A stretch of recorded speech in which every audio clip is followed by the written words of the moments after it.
భర్త పనికిపోయి రాగానే భార్య 300 ఇయ్యండి జాకెట్లు మిషన్ కాడున్నాయి 2 తీసుకొచ్చుకుంటా అని అడిగింది. అప్పుడు భర్త గట్టి గట్టిగా అరిచాడు. నిన్నెవరేయమన్నారు? ఇప్పుడు నా దగ్గర డబ్బులు లేవు పో అని అరిచాడు. అప్పుడు తనకనిపించింది నాకు గూడా ఏదన్నా ఒక చిన్న పనుంటే బావుండు. నా చేతిలో గూడా డబ్బులుంటే బాగుండు అని అనిపించింది. ఇదొక చిన్న స్టోరీ చెప్తాను గానీ, ప్రతి ఆడపిల్లకు గూడా ఇలానే ఉంటుందండి. భర్త ఎప్పుడో ఒకసారి ఇస్తాడు డబ్బులు, కానీ అరవడమే ఎక్కువుంటది. నేను చాలా మందిని జూషిన.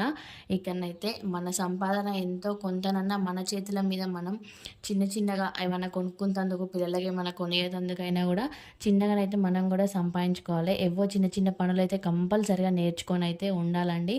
మనకు జాబే రావాలి, ఏదో ఒకటి చేయాలి అంటే అదైతే జరగని పనండి. చిన్న చిన్నగానైతే పనులైతే చిన్నగా ఇన్‌కమ్ వచ్చేటట్టయితే నేర్చుకొనైతే ఉండాలనైతే నాదైతే కోరిక. మీరేమంటారు ఫ్రెండ్స్? తప్పకుండా కామెంట్ చేయండి.